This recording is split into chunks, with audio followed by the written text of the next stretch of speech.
Comment apprivoiser l'énergie masculine? Hello, j'espère que vous allez bien, que vous vous portez bien. Je vous remercie infiniment d'être là, d'être présent, de me suivre, de suivre mes vidéos, mes lives. Et au passage, je vous informe, enfin vous le voyez peut-être là en commentaire, mais c'est la 60e vidéo. C'est le 60e live que je fais. Ça fait déjà 60 jours que je poste une vidéo par jour. Bon, j'avais dit que je le ferais sur une année. Il m'en reste seulement 305. C'est pas mal, non? Et donc, à cette occasion, je voulais vous parler donc d'énergie masculine. Parce que lorsque je me suis lancée en même temps dans ce défi, je ne savais pas vraiment qu'est-ce que j'allais y faire, comment j'allais avancer, comment j'allais progresser ou pas d'ailleurs, qu'est-ce que j'allais apporter aux personnes qui m'écoutent, qu'est-ce que je vais apprendre pour moi-même. J'en avais strictement aucune idée. Je savais, oui, qu'il allait y avoir quelque chose sur le chemin, mais je ne savais pas quoi. Et donc, j'avais envie d'aborder, pour cette occasion-là, l'énergie masculine et de savoir comment apprivoiser l'énergie masculine. Alors, tout d'abord, ça n'a pas été quelque chose d'évident pour moi, ça n'a pas été quelque chose de facile. Alors, j'ai une petite parenthèse. Habituellement, je réfléchis un petit peu à mes sujets. Aujourd'hui, là, ça va peut-être partir un peu n'importe comment. Je ne sais pas trop comment je vais diriger ce sujet ou cette vidéo. Ça peut être décousu, donc je préfère vous prévenir un peu d'avance. Mais là, je pense que je vais laisser un petit peu les choses comme elles viennent. Donc, pour revenir un petit peu à l'énergie masculine et à qu'est-ce qui m'a amené à ça. Alors déjà, il y a un contexte personnel, dans le sens que nous avons tous une famille, nous avons tous des origines, nous avons tous voilà, des particularités, des spécificités, et les miennes sont les miennes. Notamment, voilà, moi je suis d'origine berbère, et dans ma culture, eh bien, j'ai grandi en tous les cas avec le fait que les hommes sont d'un côté, les femmes sont de l'autre. Les hommes, on les élève d'une certaine façon et ils doivent répondre à certaines exigences. Et les femmes, on va les élever d'une autre façon et puis elles vont elles aussi répondre à certaines autres exigences. Et il n'y a pas de... Hey, bonsoir José. Comment vas-tu mon ami? J'espère que tu vas bien ma chère. Et donc, il n'y a pas comment je dirais, d'intersection, d'interférence, de connexion les uns avec les autres. C'est très, très séparé. On est dans la séparation, vraiment, dans ce type-là. Et donc moi, j'ai grandi effectivement dans cet environnement-là. Bien que depuis petite, ça faisait blocage, ça faisait résistance. Mais en même temps, on n'a pas vraiment le choix. On est dans la famille qu'on est, on est dans l'environnement dans lequel on est, et on fait comme on peut pour pouvoir être accepté, apprécié, aimé pour qui l'on est, même si l'on n'est pas vraiment qui l'on est. Ok? Donc moi, j'ai grandi dans cet environnement où, en tant que femme, il fallait répondre à certaines exigences de femmes et que certaines autres exigences qui étaient davantage, on va dire, destinées aux hommes, étaient à bannir, étaient plus ou moins interdites. Donc, naturellement, l'énergie masculine, elle a été enfouie. Naturellement, l'énergie masculine, elle a été brimée. Elle a été mise de côté.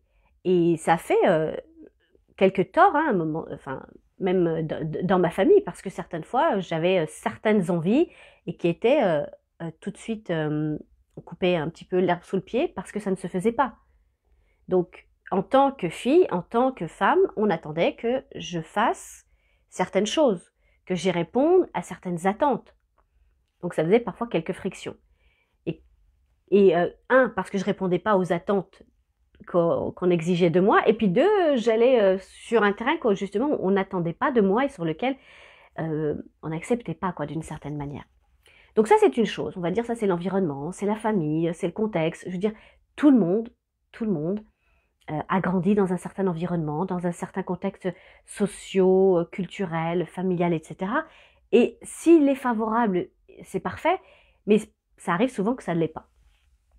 Donc il a fallu grandir avec ça, se construire avec ça, et essayer de faire sa place avec ça aussi, ce qui est pas évident. Donc de répondre à des rôles, à des stéréotypes. Le stéréotype de la bonne fille, le stéréotype ensuite de la bonne conjointe, le stéréotype de la bonne maman. Et tous ces rôles-là, ce sont des rôles qui sont, donc, on va dire, naturellement, le stéréotype de la sœur, enfin, qui sont naturellement donc, dans une énergie, dans les énergies féminines. Et qui sont, je veux dire, elles sont comme ça, point, c'est certes. Maintenant, ce que moi j'enseigne beaucoup, c'est l'équilibre. C'est, j'allais dire l'égalité, même s'il n'y a jamais d'égalité à 100%, mais c'est de faire en sorte qu'on se rapproche le plus possible donc de cet équilibre-là. Donc quand on est dans une seule énergie, forcément, il y a des équilibres. Et forcément, ça ne peut pas fonctionner. Ça ne marche pas, puis on se retrouve dans un mur à un moment donné. Mais si on ne nous enseigne pas qu'il est important d'avoir ces deux forces et d'équilibrer ces deux forces, comme je dis, on rentre dans un mur. Donc moi, je suis rentrée dans un mur, je suis rentrée dans un second mur, je suis rentrée dans plusieurs murs, jusqu'à ce que je comprenne qu'à un moment donné, l'énergie féminine, ça va, c'est bien, mais c'est pas suffisant. Surtout quand on est une femme, je veux dire. Parce que quand je parle d'énergie, c'est une énergie. On peut avoir une énergie dominante féminine dans un corps d'homme, comme on peut avoir une énergie masculine dominante dans un corps de femme. Peu importe. Le tout, c'est comment est-ce qu'on arrive à vivre avec et à être accepté avec cette énergie qui est en déphasage avec le corps dans lequel on est.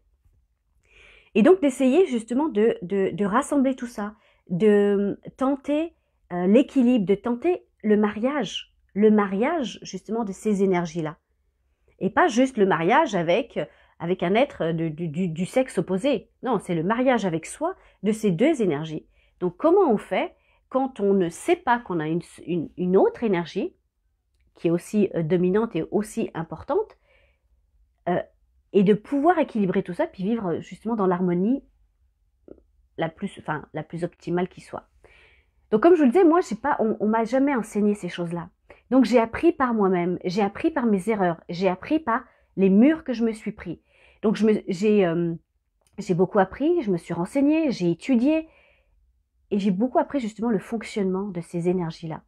Et je me suis rendu compte que, bah oui, j'avais une énergie qui était défaillante chez moi, et notamment cette énergie masculine. Ce que je me suis rendu compte, notamment, lorsque j'ai commencé ces lives, eh bien, c'est que même si j'avais commencé ce travail depuis plusieurs années, je me suis rendu compte qu'en faisant ces lives au quotidien, eh bien, ça me permettait de plus en plus et de façon encore plus rapide de me connecter à cette énergie masculine qui était encore endormie, qui n'était pas totalement là. Bref. Donc, je me suis refamiliarisée avec cette énergie masculine. Et notamment, comme je vous dis, donc avec ces lives-là, ça m'a permis d'utiliser davantage cette énergie-là. Et donc de me réconcilier avec cette énergie aussi.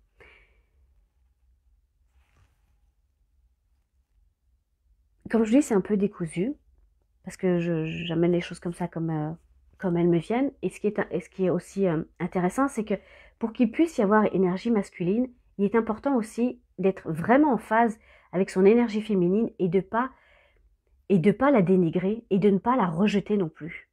C'est aussi ce que je me suis rendu compte. Pour que je puisse faire ce que je fais lors des lives ou lorsque je fais des coachings, lorsque je fais des accompagnements, lorsque je fais des formations, peu importe, ça me demande une énergie masculine prédominante.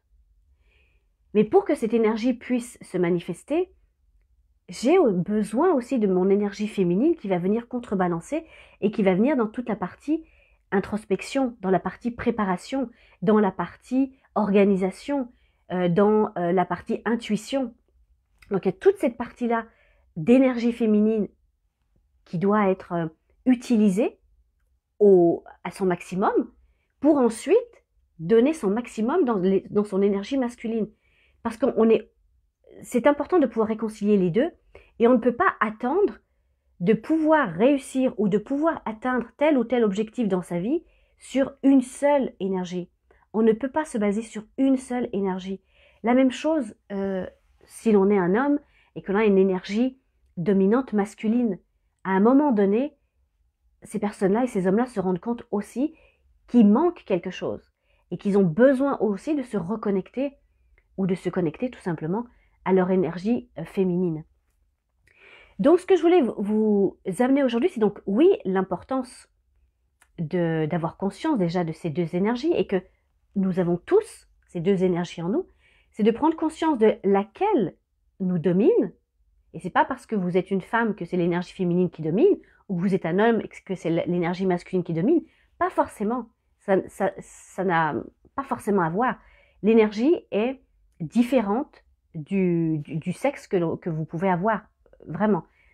Donc le tout, c'est de savoir quelle est votre énergie dominante et est-ce que vous avez l'impression d'utiliser et de manifester suffisamment l'énergie opposée, donc l'énergie complémentaire, pour vraiment être le plus optimal dans vos créations, dans vos réalisations, dans votre bien-être en général, dans vos relations. Les énergies donc masculines, féminines sont primordiales dans les relations. Je l'enseigne, j'allais dire, quasi tous les jours lorsque je parle de relations et de relations intimes notamment. Donc on va se connecter, on va fusionner avec une énergie différente de la nôtre. Mais c'est important de pouvoir se connecter et fusionner avec nos énergies à nous, d'abord et avant tout, pour pouvoir justement attirer à soi les personnes qui vont pouvoir se connecter à notre énergie. Donc à travers tout ça et à travers cette réflexion-là, j'avais envie de proposer donc à quelques femmes qui se reconnaissent dans le message que je suis en train de parler, qui, même si ils ne comprennent pas forcément tout, c'est pas grave. On n'est pas obligé de tout comprendre mot à mot, de tout comprendre de façon théorique. Le principal, c'est de le comprendre avec le cœur, de le comprendre avec votre âme. Comment est-ce que ça vibre à l'intérieur de vous? Est-ce que mon message vous interpelle? Est-ce que ça résonne? Là, même si ça ne résonne pas encore ici, c'est pas grave. Mais si déjà, juste le fait de la façon dont je m'exprime ou la façon dont vous me percevez, il y a une énergie qui passe et qui vibre pour vous aussi, à ce moment-là, ce message s'adresse à vous.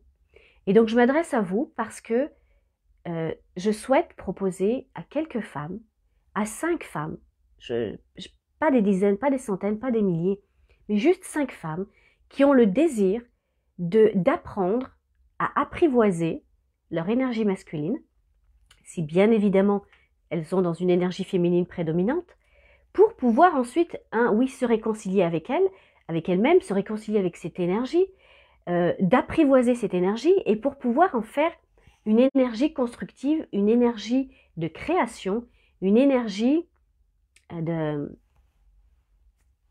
d'enthousiasme, de bien-être.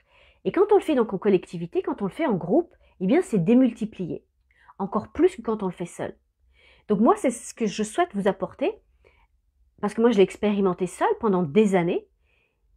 Ça m'a permis de beaucoup avancer, mais j'aimerais pouvoir vous permettre de gagner quelques années, de pouvoir expérimenter vous aussi ce que j'ai compris, ce que j'ai conscientisé, ce que j'ai expérimenté de mon côté à travers ces énergies-là. Et encore une fois, peu importe le milieu dans lequel vous avez grandi, peu importe la religion qui est la vôtre, peu importe la famille, le lieu géographique, etc., etc. Peu importe, si ce message fait résonance avec vous, si ça vibre à l'intérieur de vous et que vous avez envie d'expérimenter, de pouvoir, j'allais dire, manifester aussi et de jouer avec ces énergies. Parce qu'on peut jouer, mais de façon créative. Et c'est ça que je souhaite du coup vous amener. Si ça vous parle, si ça vibre encore une fois, mettez-moi un commentaire sous la vidéo, sous ce post-là, pour m'indiquer que vous serez intéressé pour pouvoir faire partie de ce groupe de 5 femmes dans lequel on va avancer ensemble, où on va se rencontrer mois après mois et on va manifester cette énergie créatrice. Parce qu'on a besoin aussi de cette énergie-là. Donc si ça vous parle, si ça résonne encore une fois, je sais, je me répète, mais c'est pas grave, peut-être que je dois simplement répéter, c'est tout, c'est comme ça. Si ça résonne, inscrivez, mettez-moi un petit mot en commentaire, ou en privé, hein, si vous le souhaitez, hein, si vous n'êtes pas à l'aise sous la vidéo, il n'y a aucun souci avec ça, vous pouvez me l'envoyer également en privé, pour vous donner les informations concernant ce groupe. Là, on va être dans les énergies, et là, on va être dans le groupe Quantum Unity. C'est l'unité quantique. C'est le groupe dans lequel, justement, on va se reconnecter à son unité, à son unicité, et dans la reconnexion de ses énergies, de ses opposés complémentaires. On commence le 28 février. Une fois par mois, on va se rencontrer dans Quantum Unity, et on va pouvoir jouer ensemble à travers ces énergies, ces vibrations, et faire que l'énergie masculine soit totalement assumée, apprivoisée, et devienne un allié. Vraiment, un allié pour vous, un allié dans votre vie de tous les jours, un allié dans les projets quels qu'ils soient que vous souhaitez réaliser, qu'ils soient personnels ou professionnels, peu importe. Si vous voulez faire partie de ce groupe, ça commence le 28 février, vous mettez un petit mot en commentaire ou en privé, et on va pouvoir s'en reparler suite à ça. Sur ce, portez-vous bien. Merci encore de vos likes, de vos commentaires et de vos partages. Donc si vous pensez que cette vidéo ce message peut intéresser une personne autour de vous, n'hésitez pas à la lui envoyer. Merci du fond du cœur. Et puis moi, je vous retrouve demain. Bye bye.